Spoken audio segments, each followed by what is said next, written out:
স্বপ্ন টানি দিলাম পারি অচিন পথে আপন ছাড়ি ফিসন পেলে উঠান বাড়ি প্রিয় মুখ স্মৃতি সারি মন বলে চল ফিরে আবার স্বপ্নে যাবে বাড়ি আমার। হ্যাঁ, চলে যাচ্ছি নিজের আপন ঠিকানায়। এটাও আমার আপন ঠিকানা ছিল। দুটো জায়গাকে অনেক বেশি ভালোবাসি, দুটো জায়গার স্মৃতিগুলোকে আমি অনেক বেশি আঁকড়ে ধরে রাখি। শহর গ্রাম দুটোকে আমার ভালো লাগে, শহর গ্রাম দুটোকে আমি অনেক বেশি লাইক করি। শহরে থাকলে শহরের পরিবেশটাকে আমার কাছে অতুলনীয় মনে হয়, আবার গ্রামে গেলে গ্রামের প্রাকৃতিক দৃশ্য এবং গ্রামের সাথে আমার প্রাকৃতিক সব কিছু মিশে যায় একাকার ভাবে। কারণ গ্রাম শহর দুটোকে আমি কখনো অবহেলা করি না। দুটো জায়গার স্মৃতিকে, দুটো জায়গার অনুভূতিটাকে আমার মনে হয় যে আমি মনে প্রাণে আমি অনুভব করি। যখন শহরে থাকি তখন শহর থেকে যখন গ্রামে যাই আমি শহরটাকে খুবই ফিল করি, মিস করি এবং আমার খুবই খারাপ লাগা কাজ করে। আবার যখন গ্রামে যাই, গ্রামের সাথে যখন আমি মিশে যাই, গ্রাম থেকে যখন আবার শহরের দিকে আসি তখন গ্রামটাকে আমার অনেক বেশি মিস করি, অনেক বেশি খারাপ লাগা কাজ করে গ্রামকে ছেড়ে আসতে। তো হ্যাঁ, গ্রামে যাচ্ছি যেহেতু আমার গ্রামের বাড়ি আছে, আবার শহরের বাড়িও আছে। দুটো বাড়িতে হচ্ছে আমার যাওয়া আসা লাগে। ঈদ, কোরবান এই দুটোতে হচ্ছে আমার মাস্ট আমার গ্রামের বাড়িতে যেতে হয়। আবার সব সময়ের জন্য হচ্ছে শহরটাকে আমার একদম আঁকড়ে ধরে থাকতে হয়। তো আজকে হচ্ছে সব কিছু সকালবেলা গুছিয়ে একদম রেডি করে নিচ্ছি। আর বাসায় যারা থাকবে তাদের জন্য টুকিটাকি অন্তত 4-5 দিনের জন্য রান্না করে সব ফ্রিজে রেখে দিলাম। আর এই তো আমরা গুছিয়ে হচ্ছে রওনা দিয়ে দিয়েছি। গ্রামের বাড়ি যেতে হলে আমাকে 2 পথে যাওয়া যায়, বাই রোডও, আবার হচ্ছে জলপথেও যাওয়া যায়। জলপথ বলতে হচ্ছে দক্ষিণাঞ্চলের যে বড় বড় লঞ্চগুলো আছে, বড় বড় লঞ্চে করে আপনি বিকালে রওনা দিবেন এবং রাতে হচ্ছে আপনার নদীতে থাকতে হবে। নদীর প্রাকৃতিক দৃশ্যগুলো, আধারের দৃশ্যগুলো আপনি উপভোগ করতে পারবেন নদীমাতৃক। দেন হচ্ছে সকালে আপনি নিজের আপন ঠিকানায় চলে যেতে পারবেন। আর যখন আমরা বাই রোডে যাই তখন হচ্ছে বাই রোড থেকে আবার একটু হলো নদীপথ আপনাকে পার হতে হবে। রমজান মাস আর ঈদের আগ মুহূর্তে হচ্ছে গ্রামের বাড়িতে যাওয়া মানে হচ্ছে রাস্তার জ্যাম, একদম কষ্টকর একটা পরিস্থিতি অপেক্ষা করে।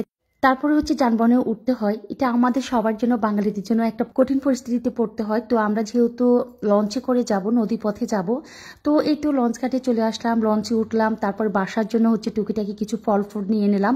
তারপর এই তো নদীর কিছু প্রাকৃতিক দৃশ্য, যেটা হচ্ছে একদম বিকাল টাইম 3টা থেকে 4টা। তো এই টাইমটাতে হচ্ছে কি নদীর দৃশ্যগুলো অসাধারণ লাগে। যারা নদীতে জার্নি করেন একমাত্র তারাই উপভোগ করেন এবং তারাই এই দৃশ্যগুলো উপভোগ করতে গিয়ে তারা বুঝেন যে আমাদের বাংলাদেশের কত আনাচে কানাচে যে কত সুন্দর দৃশ্য পড়ে আছে, যা না অতুলনীয়, আল্লাহর সৃষ্টির শেষ নেই। তো এই তো আমরা আসার 1-1.5 ঘন্টা পর হচ্ছে ইফতারের টাইম হয়ে গিয়েছিল। বাসা থেকে বুট আর হচ্ছে খেজুর আর শশা কেটে নিয়ে আসলাম। আর এদিকে হচ্ছে ওরা কলা কিনেছে আর হচ্ছে পেঁয়াজু বেগুনি এগুলো কিনেছে। লিখন হচ্ছে আবার কিছু আসার সময় হচ্ছে আমাদের বাসার পাশে একটা উজ্জ্বল হোটেল ছিল, ওই হোটেল থেকে হচ্ছে ও নান আর হচ্ছে গ্রিল নিয়ে এসেছিল। আলহামদুলিল্লাহ গত রাতের ইফতারগুলো বা আজকে রাতের ইফতারগুলো আমাদের লঞ্চে কাটলো। তারপর হচ্ছে নদীর প্রাকৃতিক দৃশ্যগুলো, একটু আধারের দৃশ্যগুলো দেখা।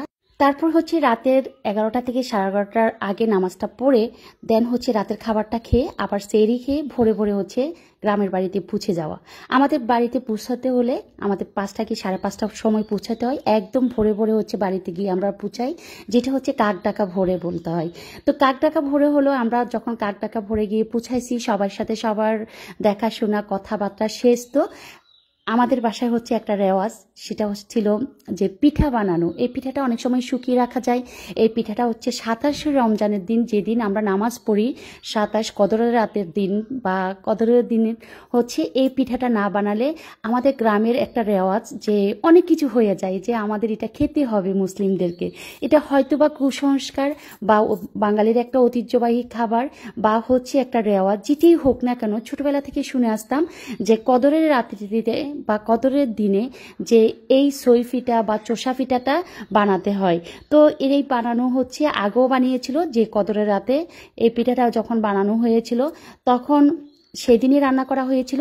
আবার ঈদ উপলক্ষে ঈদের দিন শ্যামাই এই ছই পিঠা বা চোষা পিঠাটা রান্না করবে, সেই জন্য হচ্ছে বাসার এই পিঠাটা বানানোর প্রস্তুতি চলতেছে।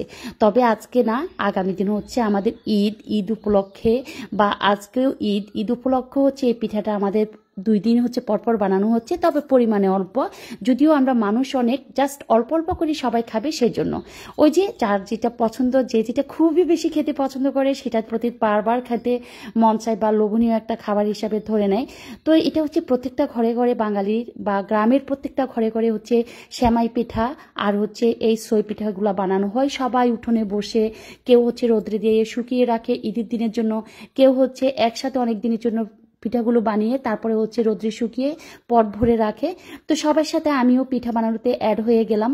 কার কাছে কেমন লাগছে গ্রামের প্রাকৃতিক দৃশ্য, কার কাছে শহরের দৃশ্য ভালো লাগে, কার কাছে গ্রামের দৃশ্য ভালো লাগে, সবাই কিন্তু আমাকে কমেন্টস বক্সে জানাবেন। এই তো এদিকে হচ্ছে আম্মা ইফতার রেডি করছে, বড় বড় আস্ত বড় বড় 3টা চুলা। তো 3টা চুলার মধ্যে আজকে অ্যাকচুয়ালি সব কিছু রান্না হচ্ছে।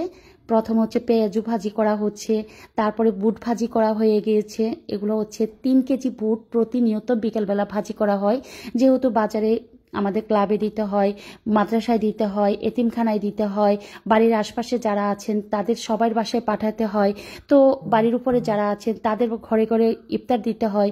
সব কিছু মিলিয়ে আমার ঢাকার বাসায় যে পরিবেশ, গ্রামের বাসায় আরও দ্বিগুণ পরিবেশ এইসব খাবার নিয়ে।